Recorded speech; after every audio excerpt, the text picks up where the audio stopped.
नमस्कार दोस्तों, आप सभी का फिर से स्वागत है हमारे YouTube चैनल उड़ान कोचिंग इंस्टीट्यूट पर। दोस्तों, जैसा कि आप जानते हैं, हम डिस्कस कर रहे थे ज्योग्राफी यानी भूगोल के बारे में। एंड लास्ट क्लास में हमने पृथ्वी के परिमंडल स्टार्ट कर दिए थे, जिसमें हमने भूमंडल या स्थलमंडल भी कह सकते हैं वो पढ़ा था। सेकंड हमने जलमंडल पढ़ा था एंड थर्ड हमने वायुमंडल। उसके बाद हमने भूमंडल स्टार्ट कर दिया था, जिसमें हमने चट्टानों के बारे में जानकारी प्राप्त की थी, है ना। आज हम स्थलमंडल को ही कंटिन्यू रखेंगे और पढ़ेंगे स्थलाकृतियां के बारे में कि कितनी प्रकार की होती हैं। तो दोस्तों, ये 3 प्रकार की होती हैं स्थलाकृतियां। ये हमने इनकी हाइट के बेसिस पे डिवाइड किया हुआ है, ठीक है। पर्वत जो कि सबसे ऊंचे होते हैं और चोटीदार होते हैं, ठीक है। सेकंड इज पठार, जो सपाट मैदान होता है लेकिन वो नॉर्मल प्लेन से उठा हुआ होता है, ठीक है। And the third one are मैदान, ठीक है। तीसरे कौन से हैं? मैदान, यानी जो बिल्कुल सपाट मैदान होते हैं। अब ये इनको हमने हाइट के बेसिस पे डिवाइड किया हुआ है। पर्वत की लगभग लगभग 1000 से, ठीक है, 1000 फीट से ऊपर ऊपर होगी, क्लियर। पठार लगभग लगभग 500 से 1000 फीट के बीच में होंगे, ठीक।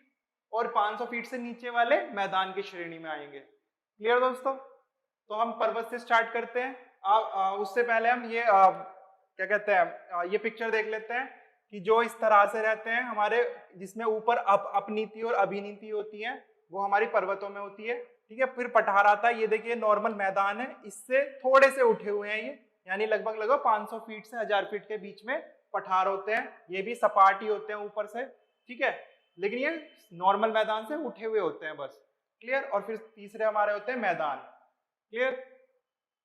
तो हम इनके बारे में पढ़ेंगे आगे, बट स्टार्ट करते हैं पर्वतों से, ठीक है दोस्तों। तो पर्वत हमारे 3 तरह के होते हैं, वलित पर्वत या फोल्ड माउंटेन, ठीक है। सेकंड वन इज भ्रंशोत पर्वत या ब्लॉक माउंटेन। थर्ड वन ज्वालामुखी पर्वत या वोल्केनिक माउंटेन, ठीक है। अब ये फोल्ड माउंटेन किस तरह से होते हैं? ये बेसिकली इनमें चोटी होती है, ये चोटीदार होते हैं, ठीक है। और इनमें अपनीति और अभिनीति होती है, ठीक है। जहां जो इसकी चोटी वाला पार्ट है उसको हम अपनीति बोलते हैं, यानी ऊपर वाला पार्ट, ठीक है, और नीचे वाले को अभिनीति, ठीक है। भ्रंशोत पर्वत सॉरी फोल्ड माउंटेन बेसिकली बनते कैसे हैं? ये दोस्तों हमारी टेक्टोनिक प्लेट्स होती हैं, ठीक है। जो प्लेट्स हिलती हैं तो भूकंप आता है, ठीक है। अगर ये हिले खाली हिले तो भूकंप आता है, ठीक है। अगर ये आप आपस में एक दूसरे को पुश करेंगी, ठीक है, इस तरह से हमारी जो टेक्टोनिक प्लेट्स होती हैं ये एक दूसरे को अगर पुश करें, ठीक है, यानी एक दूसरे की तरफ बल पड़े इनमें, ठीक है, तो ये क्या करे हो जाएंगी, ये थोड़ी सी ऊपर को ऐसे उठ जाएंगी। तो ये हमारी पोजीशन क्या बन जाएगी? कुछ इस तरह की बन जाएगी, है ना। तो इसी तरह से इन पर्वतों का निर्माण होता है कि जब एक दूसरे की तरफ वो पुश होती है प्लेट टेक्टोनिक्स, तो ये इस तरह से हमारे पर्वत बन जाते हैं। भ्रंशोत पर्वत क्या होते हैं दोस्तों? ये वाले ब्लॉक माउंटेन होते हैं, यानी जो प्लेट टेक्टोनिक है ये आपस में ना मिलके दूर दूर हट जाती हैं। तो यानी जब ये दूर दूर हट गई तो बीच का हिस्सा है वो नीचे धंस जाएगा। ये प्लेट टेक्टोनिक्स दरअसल हमारी जमीन के अंदर होती हैं, ठीक है। तो ये अगर आपस में मिल जाए तो ऊपर की तरफ उठ जाता है हिस्सा, और ये दूर दूर हो जाए तो बीच का हिस्सा नीचे धंस जाएगा, जिससे ऊपर का जो साइड साइड का हिस्सा है वो ऊंचा दिखाई देगा और बीच में एक रिफ्ट वैली बन जाएगी। हम पढ़ेंगे आगे। तो ये ब्लॉक माउंटेन कुछ इस तरह से होते हैं, ठीक है। तो यानी साइड का हिस्सा उठा रहेगा और बीच का हिस्सा ये दब जाएगा इसमें, ठीक है दोस्तों। इसी वाले दबे हुए हिस्से को हम क्या बोलते हैं? रिफ्ट वैलीज बोलते हैं, ठीक है, हम पढ़ेंगे अभी। और तीसरे हैं ज्वालामुखी पर्वत। ये भी फोल्ड माउंटेन की तरह रहते हैं, लेकिन उसमें क्या होती हैं? ज्वालामुखी क्रियाएं होती हैं, यानी मगमा बाहर निकलता है या लावा फिर बाहर आकर के वो बन जाता है, ठीक है। तो ज्वालामुखी क्रियाओं के कारण जो पहाड़ बनते हैं वो ज्वालामुखी पर्वत की श्रेणी में आते हैं, क्लियर दोस्तों, इतनी बात। चलिए अब फोल्ड माउंटेन से स्टार्ट करते हैं, और हिमालय हमारा फोल्ड माउंटेन ही है, ठीक है। चलिए, वलित पर्वत, ये क्या है दोस्तों? ये पृथ्वी की आंतरिक शक्तियों से धरातल की चट्टानों के मुड़ जाने से बनते हैं, ठीक है। ये लहरदार पर्वत होते हैं जिन पर असंख्य अपनीतियां और अभिनीतियां होती हैं। अपनीतियां और अभिनीतियां मैंने आपको बताया, एक और बार बता देता हूं। ये जो ऊपर वाला पार्ट है इस तरह से मुड़ा हुआ, ये है अपनीति, ठीक है। और ये जो नीचे से दूसरा स्टार्ट हो गया, ठीक है, इस तरह से घुमावदार है, ये है अभिनीति। तो इनमें असंख्यनीय अपनीतियां और अभिनीतियां होती हैं, ठीक है। इस तरह से ये पूरी पर्वत श्रृंखलाएं बनाते हैं, ठीक है। तो ये असंख्य अपनीतियां हैं, ठीक है दोस्तों, और ये अभिनीतियां हैं। क्लियर हुई इतनी बात?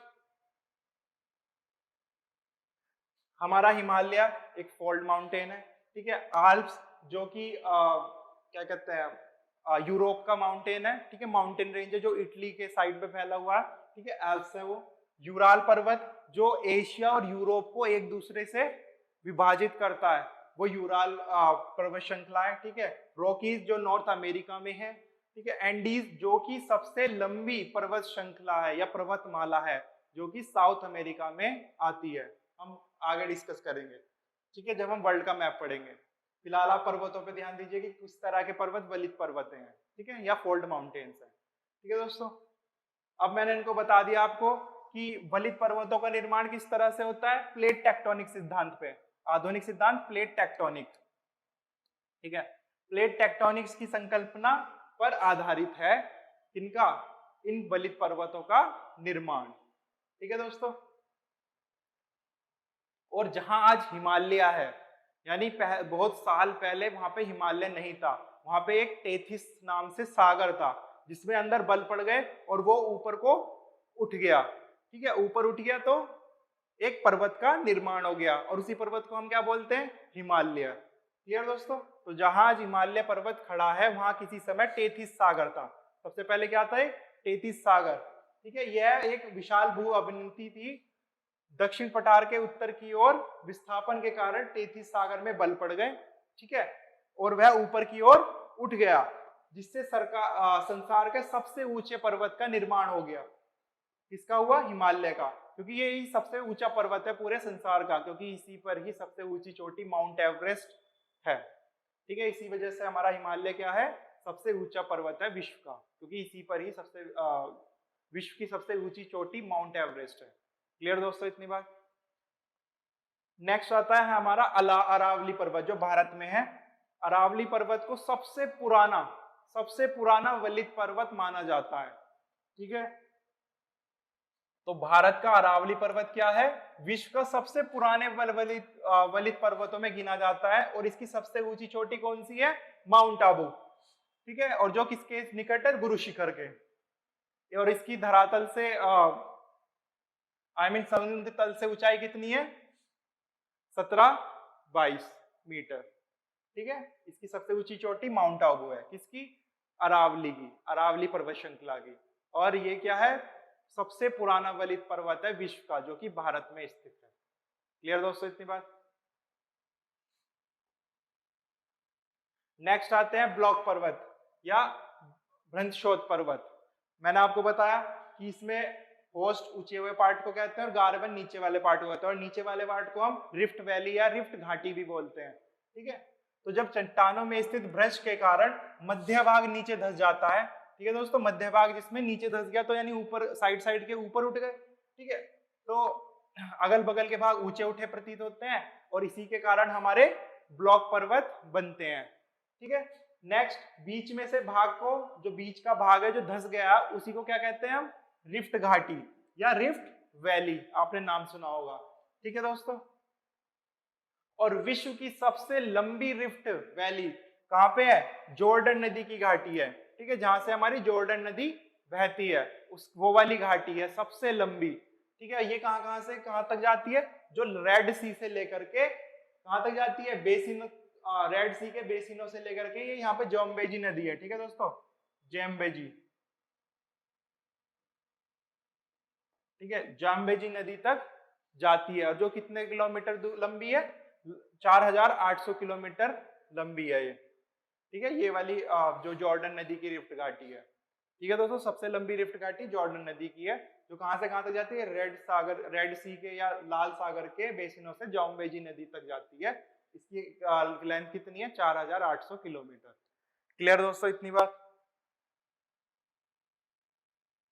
नेक्स्ट आ जाते हैं ज्वालामुखी, यानी ज्वालामुखी क्रियाओं के कारण जिन पर्वतों का निर्माण हो वही क्या होते हैं, ज्वालामुखी पर्वत, ठीक है दोस्तों। अब मैं आपको बता चुका हूं पिछली क्लास में भी, जो पृथ्वी के अंदर द्रव रहता है उसी को हम क्या बोलते हैं, मैग्मा, और जब वो बाहर आ जाता है तो उसको बोल देते हैं हम लावा। क्लियर इतनी बात दोस्तों? और जब ये लावा निकलता है पृथ्वी के अंदर से तो सिर्फ लावा ही नहीं निकलता, उसके साथ बहुत सारी वायु या स्टीम, जिसको हम वाष्प बोल देते हैं, यानी वाटर वेपर, और पानी भी निकलता है। ठीक है, वो भी बहुत तेजी से निकलता है, जो कि एक ऐसे बहुत बड़ा बादल सा बना देता है, किसका? राख का और हवाओं का। ठीक है,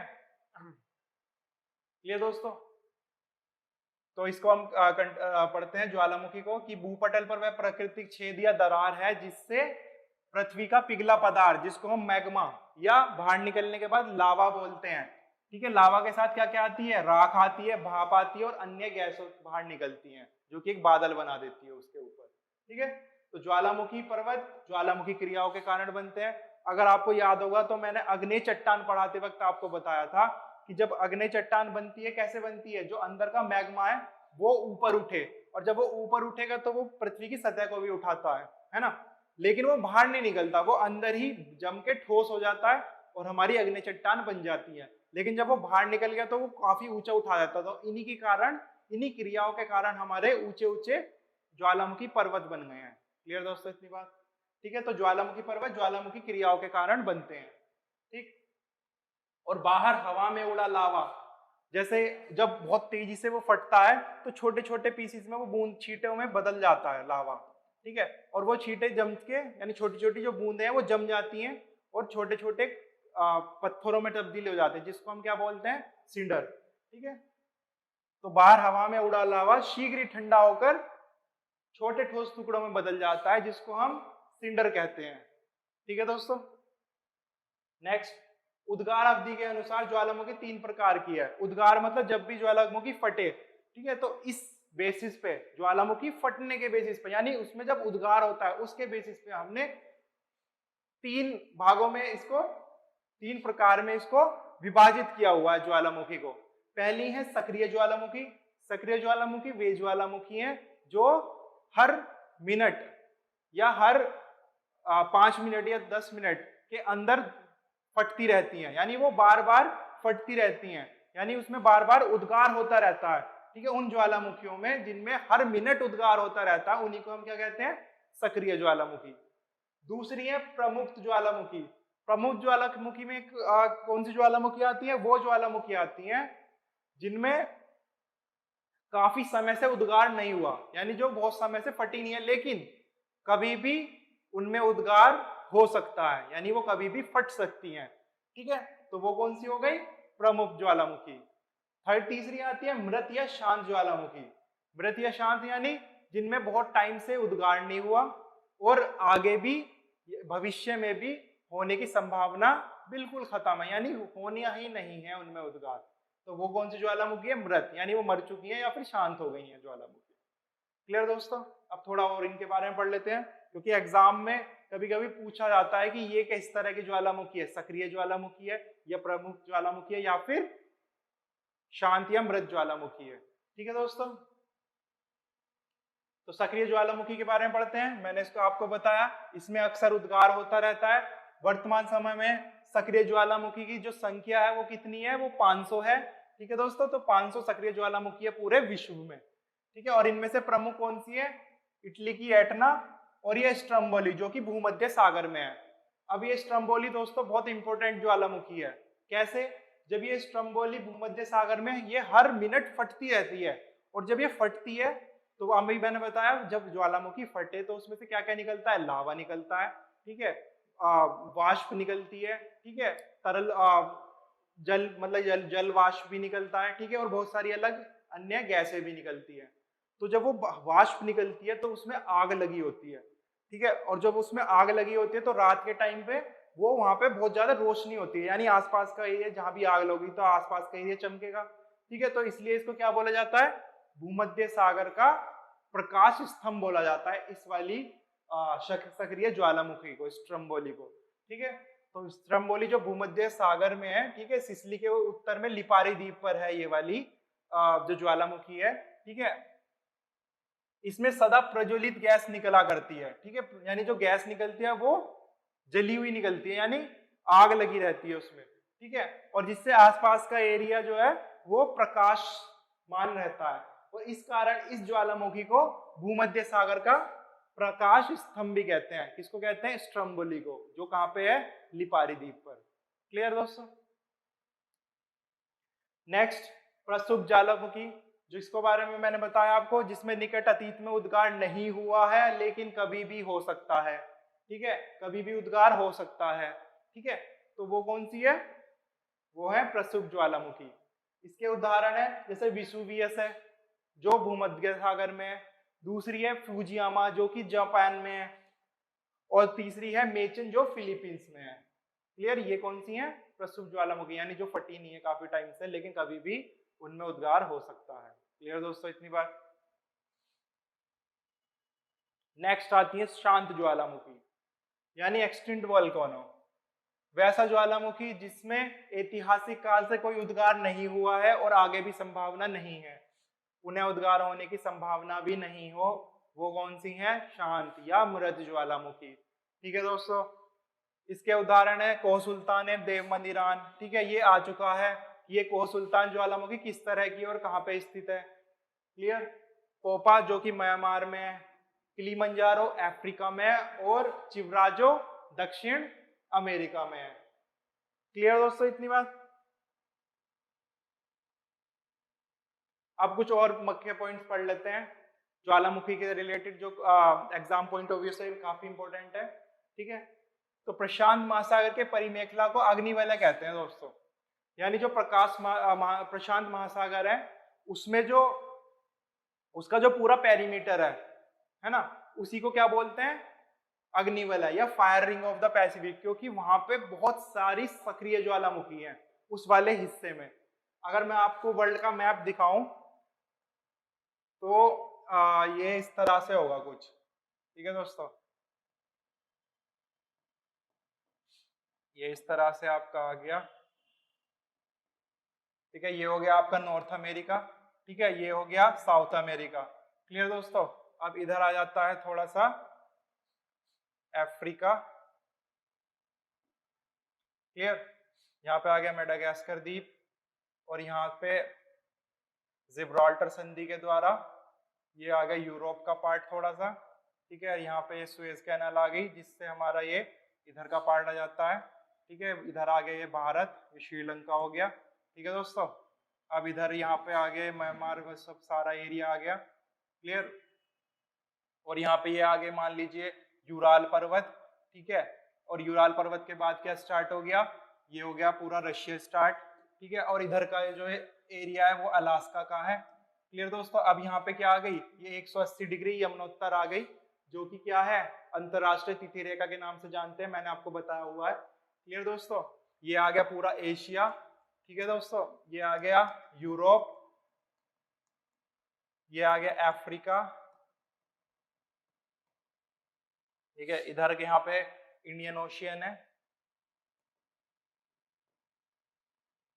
इधर आ गया कहीं ऑस्ट्रेलिया। ठीक, इधर है यहाँ पे कहीं न्यूजीलैंड। ठीक है, इधर है टस्मानिया, एंड इधर है न्यू गुनिया। ठीक है दोस्तों, ये लगभग मैंने मैप बना दिया थोड़ा सा। ठीक है, यहाँ पे ये प्रशांत महासागर है, पैसिफिक ओशियन लिखते हैं हम इसको। ठीक है, ये पैसिफिक ओशियन है। इसके बाद आ जाएगा यहाँ पे अटलांटिक ओशियन। क्लियर? यहाँ पे इंडियन ओशियन आ गया। अब इधर का जो पार्ट है मिला हुआ है, ये जो रशिया का पार्ट है पूरा, ये सारा का सारा, ये पूरा पृथ्वी गोल है तो ये उधर से मिला हुआ है। ठीक है, तो ये वाला हिस्सा भी कौन सा है? प्रशांत महासागर का ही है। क्लियर दोस्तों? ऊपर की साइड ये आर्कटिक सर्कल हो गया। ठीक है, जब हम जल मंडल पढ़ेंगे तब हम बताऊंगा कि ये 5 तरह के हमारे महासागर होते हैं। ठीक है, नीचे वाला पार्ट आ गया ये एंटार्क्टिका का। ठीक है, यहाँ पे आ गया सदर्न ओशियन।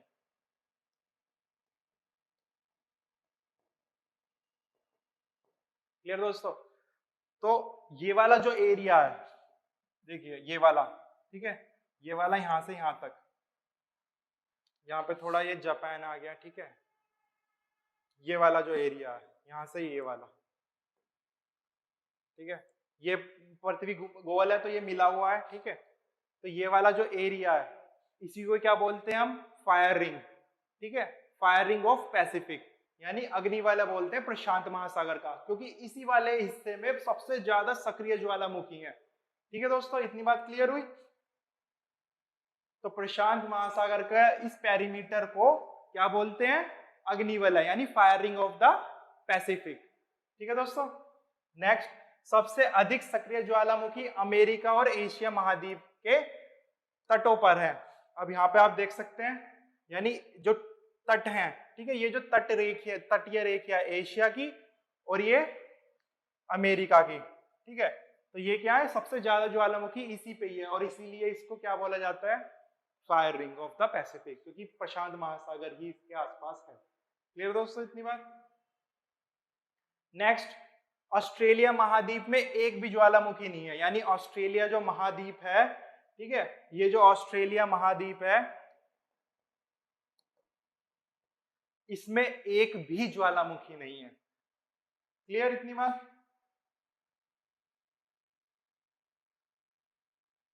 ऑस्ट्रेलिया महाद्वीप में एक भी ज्वालामुखी नहीं है। नेक्स्ट, गेजर। दोस्तों गेजर किसे कहते हैं? यानी बहुत सी ज्वालामुखी क्षेत्रों में उद्गार के समय दरारों तथा सुराखों से होकर जल तथा वायु के कुछ अधिक ऊंचाई तक निकलने लगते हैं। यानी जैसे ये ज्वालामुखी होती है,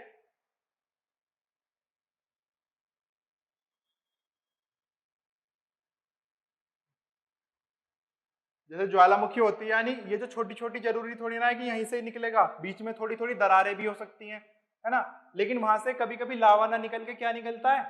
वहां से बहुत तेजी से गैसें निकलती हैं। ठीक है, क्या निकलते हैं? गैसें और वायु और जल, जल तथा वायु होकर निकलता है बहुत तेजी से। तो वो बहुत ऐसा बना देता है कि अंदर से बहुत तेजी से क्या आ रहा हो? कोई बादल आ रहा हो हवा का। ठीक है, तो उसी को क्या बोलते हैं हम? गेजर बोलते हैं। ठीक है, उसी को क्या बोलते हैं हम? गेजर। ये मेजर नहीं है दोस्तों, गेजर है। ठीक है, तो गेजर किसे बोलते हैं? यानी बहुत से ज्वालामुखी क्षेत्रों में उद्गार के समय दरारों तथा सुराखों से होकर जल और वायु बहुत तेजी ऊंचाई तक निकलते हैं और बहुत तेजी से। ठीक है, उसे क्या बोलते हैं हम? गीजर। इसका बहुत अच्छा एग्जांपल है दोस्तों ये ओल्ड फेथफुल गेजर। ओल्ड फेथफुल गेजर जो कि येलोस्टोन पार्क में है अमेरिका में।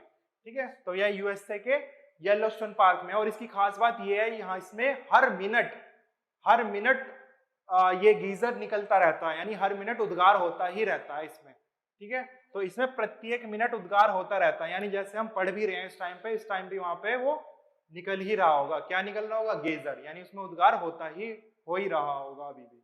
ठीक है, तो इसमें हर मिनट उद्गार होता है। किसमें? ओल्ड फेथफुल गेजर में, जो कि कहां पे है? अमेरिका के येलोस्टोन पार्क में। क्लियर?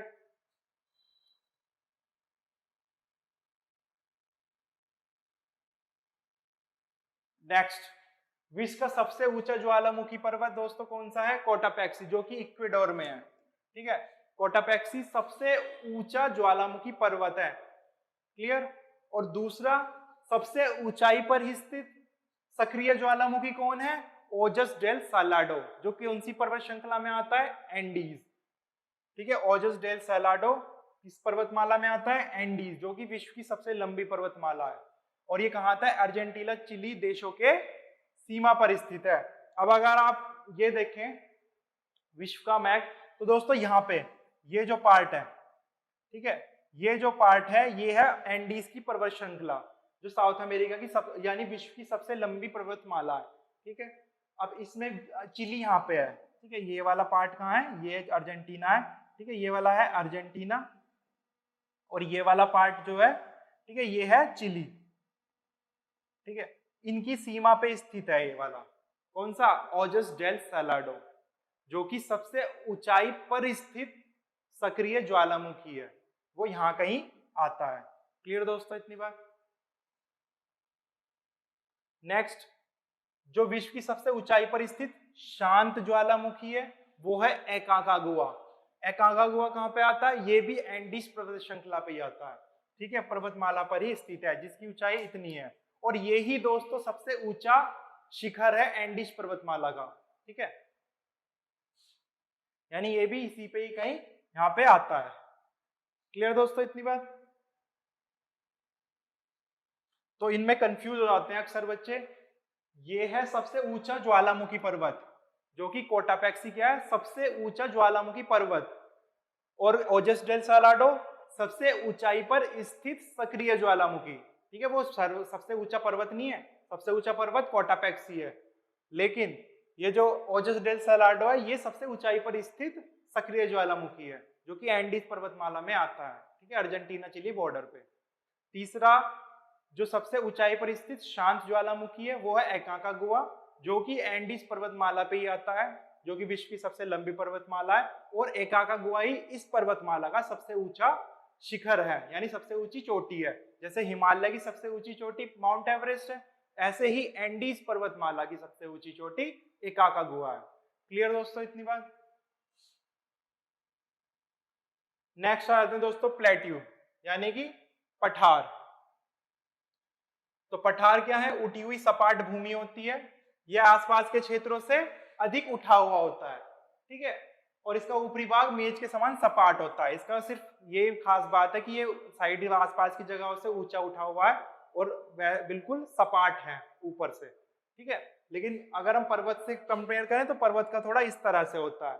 ठीक है, ये देख लीजिए मैदान है जो कि समुद्र तल के बिल्कुल ज्यादा ऊंचाई पे नहीं रहता। ठीक है, ये इससे काफी ऊंचा उठा हुआ रहता है, यानी आसपास के क्षेत्र से थोड़ा ऊंचा हुआ रहता है, वो पठार होता है। और ऊपर का हिस्सा इसका, यानी ऊपर की जो सरफेस होता है वो सपाट होता है। और पर्वत क्या है? पर्वत बहुत ऊंचे ऊंचे होते हैं। क्लियर? नेक्स्ट, तिब्बत का पठार विश्व का सबसे ऊंचा पठार है, जिसे विश्व की छत भी बोला जाता है। मैंने आपको लास्ट लेक्चर में बताया, तिब्बती पठार या पामीर का पठार सबसे ऊंचा है, जिसे विश्व की छत बोला जाता है ना। इसकी हाइट लगभग लगभग इसके बीच में है। ठीक है, लगभग लगभग 6000 मीटर। नेक्स्ट आते हैं दोस्तों प्लेन, यानी कि मैदान। 500 फीट से कम ऊंचाई वाले भूपृष्ठ भूमि समतल भाग को मैदान कहते हैं, मैं आपको बता चुका हूं। अब दोस्तों हमने ये मैदानों को हमने दो भाग में बांटा हुआ है, यानी इनके मतलब जिस पोजीशन या जिस सरफेस पे ये आते हैं उसके हिसाब से, या जिस जोन में ये आते हैं उसके हिसाब से। अगर आपको मेरे दूसरे लेक्चर में याद हो, मैंने आपको बताया था कि मान लीजिए ये पृथ्वी है। ठीक है, अब लेटी हुई लाइन को क्या बोलते हैं हम? लैटिट्यूड या 0 डिग्री अक्षांश, है ना। और इस रेखा को क्या कहते हैं? विषुवत रेखा या फिर भूमध्य रेखा। ठीक है, अब पृथ्वी अपनी अक्ष पे 23.5 डिग्री झुकी है, तो इसलिए 23.5 डिग्री उत्तर और 23.5 डिग्री दक्षिण। ठीक है, इसको हमने बोल दिया था कर्क रेखा। ठीक है, और ये बोल दी थी हमने मकर रेखा। क्लियर? अब ये वाला जो जोन था, यहाँ पे सबसे ज्यादा सूर्य की किरणें लंबवत पड़ती हैं, है ना, सबसे लंबे समय तक यहीं पड़ती हैं, तो इसलिए हमने इसको क्या बोल दिया था? उष्ण कटिबंध जोन बोल दिया था, है ना। और बाकी का शीतोष्ण कटिबंध जोन और शीत कटिबंध जोन, वो 66 के बाद था, है ना। ये 3 जोन हमने पढ़े थे, है ना। तो इस वाले जो क्षेत्र में जो मैदान आएंगे उनको हमने एक भाग में कर दिया, और ये बाकी के क्षेत्र में जो मैदान आएंगे उनको हमने दूसरे भाग में बांट दिया। ठीक है, तो दोस्तों ये घास भूमि को हमने दो वर्गों में विभाजित किया हुआ है, पहले उष्ण कटिबंध घास भूमियां और दूसरे शीतोष्ण कटिबंध घास भूमियां। ठीक है, वो हम नेक्स्ट पेज पे पढ़ेंगे। तो इसे अलग अलग देशों में अलग अलग नाम से जाना जाता है। सवाना, जैसे कि सवाना अफ्रीका, ये दोस्तों बहुत इंपॉर्टेंट है, ये पूछे जाते हैं काफी बार, है ना, तो ध्यान से पढ़िए। सवाना क्या है?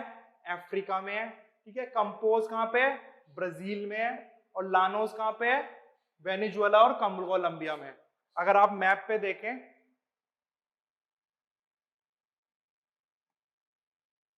अगर आप मैप पे देखें तो कहां से जा रही है ये सबसे पहले हम 23.5 डिग्री बना लेते हैं। ठीक है, ये वाली से बना लेते हैं। ये देखिए यहां से। ठीक है दोस्तों, सॉरी ये इससे नहीं जाती,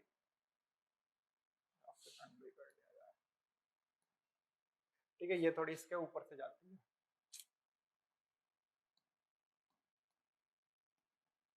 ठीक है, उसके बाद आ जाती है 0 डिग्री, जो कि भारत के नीचे से जाती है। ठीक है, ये है 23.5 डिग्री उत्तर, ये है 0 डिग्री मध्य रेखा, भूमध्य रेखा, और ये आ जाएगी आपकी 23.5 डिग्री दक्षिण। ठीक है, 23.5 डिग्री दक्षिण यानी कर्क रेखा। अब दोस्तों आप क्लियरली बता सकते हो, अफ्रीका से कर्क रेखा, भूमध्य रेखा और मकर रेखा तीनों गुजर रही हैं, ठीक है। और कौन सा जोन बन गया, अब ये वाला जो बीच का जोन है ये ही कौन सा हो गया, उष्ण कटिबंध, ठीक है। ये कौन सा जोन हो गया, उष्ण कटिबंध। तो यहाँ पे जितने भी हमारे मैदान आएंगे घास के, उनको हम एक भाग में बांटा हुआ है, और इनका नाम क्या है हमने अभी पढ़ा। जो इसके यहाँ पे आते हैं, यहाँ पे आते हैं सवाना, है ना। कौन से आते हैं यहाँ पे, सवाना आते हैं, ठीक है, सवाना यहाँ पे आते हैं। दूसरा हमने पढ़ा कंबोज, जो ब्राजील, दोस्तों ब्राजील यहाँ पे है कहीं, ठीक है। यहाँ पे गल्फ ऑफ मैक्सिको है, यहाँ पे कैरेबियन सा है, ठीक है। यहाँ पे है ये ब्राजील, ठीक है। यहाँ के घास से क्षेत्रों को क्या बोलते हैं हम, कैम्बोज, ठीक है। कंबोज हो गया ये, कंबोज, ठीक है, कंबोज हो गए। नेक्स्ट हमने पढ़े लानोज, दोस्तों ब्राजील के बराबर में ही वेनेजुएला और कोलंबिया है, और यहाँ के घासीय मैदान को क्या बोलते हैं हम, लानोस, ठीक है, लानोस, ठीक है। लानोस कहाँ के हैं, वेनेजुएला और कोलंबिया के, ठीक है, यही पढ़ा हमने। सवाना कहाँ के हैं, अफ्रीका के। कंबोज कहाँ के हैं, ब्राजील के। लानोस कहाँ के हैं, वेनेजुएला और कोलंबिया, ठीक है। हमने मैप में देखा, और ये सब कहाँ लाई करते हैं, ये सब उष्णकटिबंध जोन में ही लाई कर रहे हैं। देखो सवाना इसी जोन के अंदर है, ठीक है, कंबोज भी इसी जोन के अंदर है, और क्या कहते हैं, लानोस भी इसी जोन के अंदर है। क्लियर दोस्तों इतनी बात। और दूसरे हमने पढ़े शीतोष्ण कटिबंध, ठीक है, शीतोष्ण कटिबंध घासीय भूमियां, ये क्या है, पियरी, जो कि संयुक्त राज्य अमेरिका के हैं, ठीक है। पंपास अर्जेंटीना, ठीक है, अर्जेंटीना के हैं ये। वेल्ड दक्षिण अफ्रीका के हैं, और डाउन्स ऑस्ट्रेलिया के हैं, और स्टेपी एशिया और रशिया यूक्रेन के हैं। इनको भी देख लेते हैं दोस्तों हम, ठीक है। अब ये इस जोन के बाहर जाएंगे हम, ठीक है, लेकिन पहले इस जोन को थोड़ा सा ठीक बना लेते हैं, क्योंकि ये है ना यहाँ पे इतना आएगा नहीं है, थोड़ा सा यहाँ से ऊपर को जाएगी है, ठीक है। तो यहाँ वाले यहाँ पे क्या है, ये है साउथ अफ्रीका,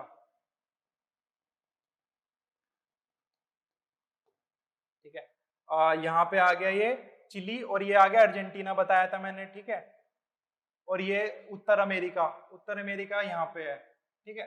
यहाँ वालों को क्या बोल रहे थे हम, यहाँ वालों के बोल रहे थे पियरी, तो पियरी यहाँ पे है, ठीक है। पियरी जो घास के मैदान है वो यहाँ पर है, ठीक है, उत्तर अमेरिका के। क्लियर। और यहाँ पे ही रॉकी माउंटेन्स है, ठीक है, रॉकी पर्वत श्रृंखला है। यहाँ पे एप्लाइशियन पर्वत श्रृंखला है, यहाँ पे एंडीज मैंने बता ही दिया, ठीक है। एल्प्स यहाँ पे होते हैं, यहाँ इटली का पार्ट है थोड़ा, ठीक है। एटलस यहाँ पे है जो अफ्रीका में आते हैं, ठीक है। ये थोड़ा लिबिया, ये इजिप्ट है, ठीक है, ये इजिप्ट है, ये लिबिया है, तो यहाँ पे आते हैं, ठीक है। यूराल माउंटेन मैंने बता दिया, एशिया और अफ्रीका को विभाजित करता है। यूरोप अफ्रीका को यहाँ पे जिब्राल्टर संधि है, उसको विभाजित करती है। और अफ्रीका और एशिया को यहाँ पे क्या है, यहाँ पे है सुएज कैनाल, ठीक है, हम पढ़ेंगे इनके बारे में। ये अफ्रीका और एशिया को एक दूसरे से बांटती है, ठीक है। और एशिया, एशिया का ये हिस्सा पार्ट कहाँ पे है, ये रशिया का है ना, रशिया। उसके बाद आ जाता है यूक्रेन यहाँ पे, ठीक है, ये पूरा रशिया है, रशिया के अंदर ये यूराल माउंटेन आता है, ठीक है, यूक्रेन। और ये वाला पार्ट पे क्या आते हैं हमारे, स्टेपी, ठीक है, स्टेपी, स्टेपी यहाँ वाले घासीय मैदान को बोलते हैं। देखिए ये इस वाले जोन से ऊपर है, यानी शीतोष्ण कटिबंध जोन में आ रहा है ना। तो स्टेपी यहाँ पे हो गए, है ना, यहाँ पे हो गए पियरी, और नीचे अर्जेंटीना के हो गए पंपास हो गए, है ना, पंपास। तो ये अर्जेंटीना है दोस्तों, है ना, अर्जेंटीना के यहाँ पे आ रहे हैं पंपास। तो ये थोड़ा दिल के पास आ रहे हैं, यानी मान लो ये इसका चेहरा हुआ, ये दिल हो गया, तो इसलिए पंपास को अर्जेंटीना का हृदय भी कहा जाता है, ठीक है। तो पंपास यहाँ पे आ गए, ठीक है। ये सवाना मैंने बता दिए, तो उष्ण कटिबंध में आता है। शीतोष्ण में साउथ अफ्रीका के आते हैं आपके वेल्स, ठीक है, यहाँ पे आ गए वेल्स। क्लियर। उसके बाद आता है ऑस्ट्रेलिया, तो ऑस्ट्रेलिया के कौन से होते हैं, ऑस्ट्रेलिया के थे डाउन्स, है ना, डाउन्स आते हैं ऑस्ट्रेलिया में। क्लियर दोस्तों इतनी बात, सभी कवर कर लिया है हमने, ठीक है। पियरी हो गया जो कि उत्तर अमेरिका का पार्ट है, ठीक है, उत्तर अमेरिका और कनाडा, ये दोस्तों इस तरह से पड़ा हुआ है, अटा हुआ है, ठीक है। ये कनाडा है ऊपर, ठीक है, इधर ये यूनाइटेड स्टेट्स है, ठीक। और ये वाला अलास्का का पार्ट है। ठीक है, यहाँ पे एक और आइलैंड होता है जिसको हम ग्रीनलैंड बोलते हैं, यहाँ पे एक छोटा सा और है जिसको हम आइसलैंड बोलते हैं। ठीक है, यूरोप में यहाँ पे थोड़ा सा दूर हटके यूनाइटेड किंगडम और फ्रांस है जो कि इंग्लिश चैनल द्वारा विभाजित होता है, ये हम पढ़ेंगे आगे। ठीक है, तो ये हमारा मैप हो गया वर्ल्ड का। तो पियरी कहाँ पे है? उत्तरी अमेरिका में। ठीक है, पंपास कहाँ पे है? अर्जेंटीना में। ठीक है, उत्तरी अमेरिका कनाडा का में आते हैं पियरी। ठीक है, पंपास आते हैं अर्जेंटीना में। साउथ अफ्रीका में आते हैं वील्स। ठीक है, ऑस्ट्रेलिया में आते हैं डाउन्स। और ये यूरोप का पार्ट और रशिया और क्या कहते हैं एशिया के पार्ट है, इसमें आते हैं स्टेपी। क्लियर दोस्तों? तो पियरी संयुक्त राज्य अमेरिका कनाडा, पंपास अर्जेंटीना जिसको हम अर्जेंटीना का हृदय भी बोलते हैं। ठीक है, वील्ड आते हैं दक्षिण अफ्रीका में, डाउन्स आते हैं ऑस्ट्रेलिया में और स्टेपी आते हैं एशिया, यूक्रेन और रूस में। ठीक है दोस्तों, तो चलिए आज की वीडियो में इतना ही। अगर दोस्तों आपको वीडियो अच्छी लगी तो प्लीज हमारे वीडियो को लाइक कीजिए, अपने दोस्तों के साथ शेयर कीजिए एंड हमारे चैनल को अभी तक अगर आपने सब्सक्राइब नहीं किया तो प्लीज कर दीजिए। Till that, thank you.